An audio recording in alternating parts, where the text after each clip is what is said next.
Welcome back to the deep dive. If you're leading anything today, you know the feeling. You've got this high-speed environment and that gap between your mission statement and what you actually do every day. Well, it can feel like a chasm. We've all seen them, right? Those beautiful mission statements that just kind of gather dust. In the strategy binder on the shelf. Exactly. So, okay, let's unpack this. The material we're looking at today is basically a field manual for radical alignment. It's a leadership audit designed to force a shift. Not more theory, but from intellectual insight straight into action. And that's the thing that sets it apart, that operational focus. It's not just, philosophical advice. It's structured into these 4 distinct gears. What are they? Well, you have provocative discussion questions that are really there to uncover your blind spots. Then there are deep reflective exercises for introspection. After that, you get structured practical applications to actually test the ideas. Okay, so it's a real toolkit. A very real toolkit. And the last gear is the most critical, highly detailed, actionable to-do lists. Things that demand you do something now. So our mission today is pretty simple then. We're distilling how you, the leader, can start using what this material calls a purpose filter. We want to see how this framework makes sure your actions, your strategy, and your whole legacy, really, align with your core calling. And filter out everything else. And filter out all the noise. Let's start at the foundation. The material pushes really hard on this. The difference between a temporary interest and a lasting calling. How does it, draw that line? It gives us this really clear framework. It's called the 3P model. 3P. Passion, proficiency, and providence. So passion is the easy one. It's the emotional draw, the excitement. Sure, we all know that feeling. Proficiency is your skill set, what you're actually good at. But the real differentiator, where a calling lives, that's providence. Providence. Okay, unpack that for me. What does that mean here? It's the external evidence. It's when circumstances or real need in the world or just timely opportunities seem to line up and confirm that your passion and your skills are needed right here, right now, in a way you couldn't have just, manufactured yourself. I see. So the prompt for you listening isn't just to feel good about a project, but to actually map it against this 3P model. Exactly. This week. To ask, is this a real calling? Or is it just something I'm passionate about and happen to be good at? It tests that providence piece. It does. And from that clarity, the framework gets ruthless. It asks this incredibly provocative question. Okay. What if every single decision you made as a leader was judged only by how well it advances your core God-given purpose? Oof. Yeah. And the immediate follow-up is, name one activity you would cut right now and one you would double down on. That just strips away all the legacy projects, the side hustles, all the things that eat up energy but don't move the mission forward. That's a powerful exercise. It immediately makes you see the quiet compromises, doesn't it? Which leads right into integrity and identity. The material points out this huge risk in the gap between a leader's public persona and their private convictions. And that gap, even if it's a tiny gap, it's corrosive over time. So the framework has a tool for this, the daily integrity audit. Sounds intense. It is, but it's not fuzzy, it's concrete. You pick 3 specific decisions you made today. A choice in how you communicated, how you spent your time, maybe a financial choice, and you track them against your core values for a week. And the goal is to see where the drift is. To tangibly identify where those small, subtle choices lead you to compromise your own values. But, let's be real. Tracking integrity feels a lot harder than tracking revenue. If I'm in a fast-paced world, auditing my convictions every day seems exhausting. What kind of compromise is this really trying to catch?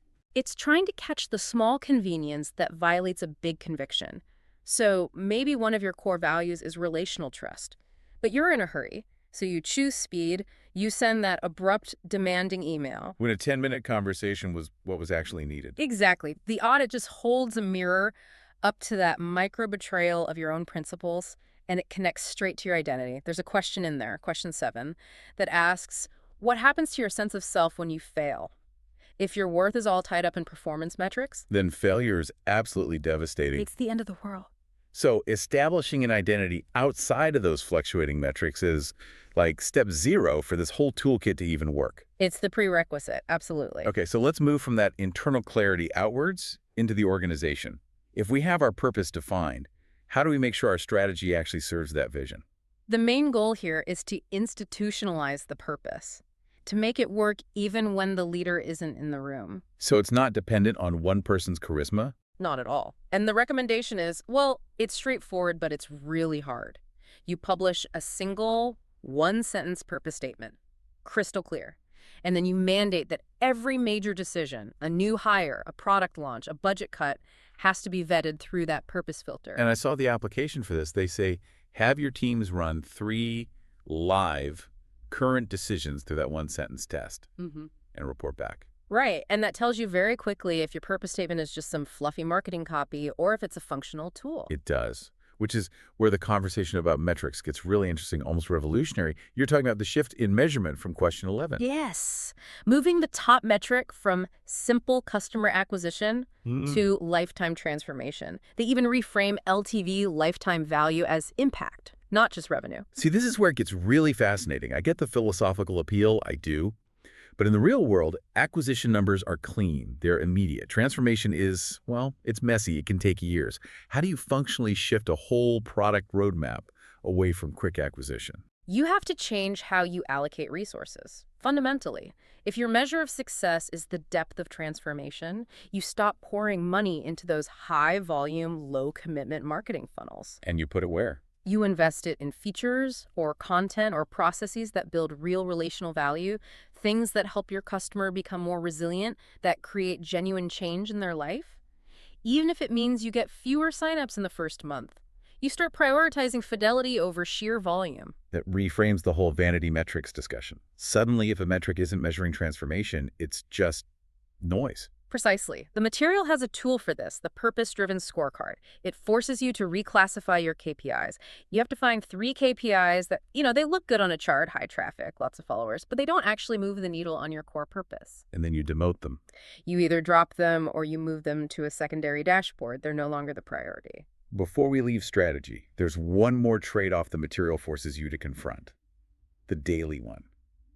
Where have we optimized for speed at the expense of character? That is such a powerful question because that optimization, it sacrifices long-term trust for a short-term efficiency win. So the material suggests a practical experiment. A slow process. I saw that. Pilot 1, Yeah. slow process. So instead of a fully automated instant onboarding for a new customer, you try a detailed, written, human-led process. And then you measure the relational outcomes. You measure the trust you built. It's an admission that sometimes going fast is the most expensive mistake you can make. Okay, let's shift from strategy to people. Let's talk about influence. We usually measure that by the size of our team, the budget we control. This framework just throws that out the window. Completely. It flips the definition on its head. Question 17 asks you to measure influence by the number of people you have served, not the number of people who serve you. Wow.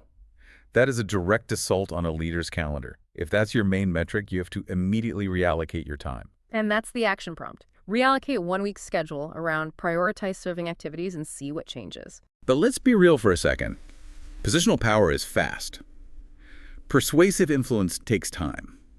When I'm under pressure, doesn't the framework admit that sometimes you just have to lead by decree? Isn't this servant leadership stuff a bit impractical in a crisis? It acknowledges the trade-off. It's not naive. But it argues that positional power just gets you short-term compliance. And compliance builds weak organizational muscle. Whereas persuasion builds commitment. Long-term commitment and organizational resilience. It asks you to test this. Question 18 is, where are you defaulting to your positional power when you could be building true commitment through persuasion? It says to try it. Take a decision you'd normally just impose and try to build consensus instead, just to see the difference. And that posture, that has to filter down into the actual culture, right? We need to talk about rituals. Absolutely. Question 19 is all about auditing your team's rituals. You have to find the ones that reward short-term wins at the expense of integrity. And the example they give is so powerful. The sales shout-outs. Yeah. Instead of the standard monthly sales shout-outs for whoever brought in the most revenue, you replace it with service stories. Where teams share times they went above and beyond to deliver on the purpose. Even if it costs them efficiency or a quick sale. That's a huge high-leverage change. It sends a completely different signal about what the organization actually values. It really does. And then finally, question 20 brings it all back to the customer. It asks, who in your organization is actually closest to the customer, and how often do you deliberately learn from them? It's almost never the CEO, is it? It's the frontline staff, the support team. Exactly. So the actionable step is simple. Schedule monthly customer immersion sessions. The senior leaders have to sit side by side with the frontline staff, taking support calls, handling the real painful issues. To make sure strategy is grounded in reality, not just in spreadsheets. In painful, real-world feedback, yes. Okay, let's shift again. Sustaining this over the long term. Failure's going to happen. How does this framework keep leaders from just, collapsing when setbacks hit? It tackles the emotional part of failure head-on. Question 22 asks, when a setback feels like divine silence, like you've been abandoned, how do you tell the difference between just being discouraged and being genuinely redirected? That's a tough distinction to make in the moment. It is. So it recommends a setback reframing exercise. You're forced to analyze the failure and find 3 hidden resources it revealed. Maybe a new constraint that sparks creativity, or a wrong assumption you were making, or a hidden talent on your team that rose to the occasion. So failure becomes data, not an ending. Precisely. Now moving to innovation. The toolkit forces a choice that I think a lot of organizations avoid. It asks, what creative idea would you kill today if you had to pick between novelty and alignment? And then the follow-up, why is it still alive? Novelty is seductive, the shiny new object. It's the siren song of mission drift. It eats up resources, time, focus, and it's often there because it's exciting, not because it's essential. So there's a tool for this too. The innovation matrix. It's very simple. You map your current ideas by their potential impact on one axis and their alignment with your purpose on the other. If an idea is high effort but low alignment, It's a resource burn. You have to drop it no matter how cool it seems. no matter how shiny. And then there's the long game, legacy. Question 28 asks what structural change you could make that would prove you're building for multiplication, not just for your personal brand. So moving beyond just mentoring people. It's about creating systems that outlast you. The leader has to identify one policy, one critical hire, and one piece of curriculum that embodies multiplication. For instance, does your policy manual encourage people to retain control or to distribute decision-making power? Which flows right into succession. Question 29. Confronting the succession conversations you're avoiding. Delaying that is, in itself, a leadership failure. It is, because the real thesis of this whole thing is that you have to integrate all these dimensions: purpose, integrity, strategy, influence. They can't live in silos. And that's the final section. Right. It all culminates in the leadership integration assessment. It's an audit of your whole life across all these domains, forcing you to pinpoint the 3 biggest areas of misalignment right now. But self-assessment is only half of it. The non-negotiable part is accountability. The material asks, who is missing from your feedback loop? And it gets incredibly specific here. It's not just get a mentor. It calls for building a 4-person advisory circle. With a specific role. Very specific roles. You need someone for your spiritual or core self-development, someone for financial integrity, someone for operational health, and someone who represents the customer or mission perspective, and you commit to quarterly reviews with that whole circle. That is an intense commitment. It pulls you right out of your own echo chamber. It forces you to face uncomfortable truths, and that leads to the final, ultimate anchoring step in question 32. The public covenant. Drafting a public covenant or pledge that binds your future self to your stated values, and then publishing it to your team. Why go public with something that personal?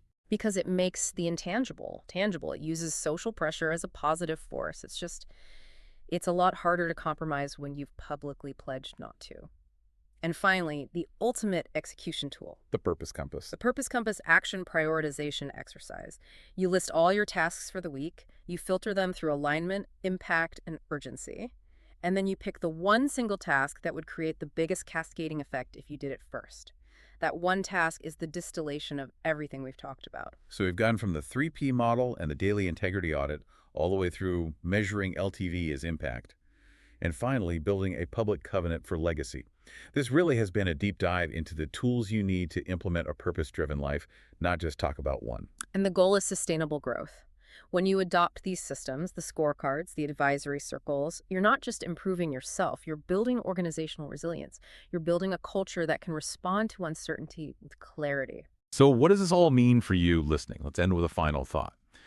If you had to use that priority filter exercise right now on your own to-do list, asking, does this align with my core mission? What is the cost of delaying it? And can it be simplified or delegated? What single item on your list would you be willing to delegate or eliminate entirely right now to free up your bandwidth for your most essential, purpose-aligned work?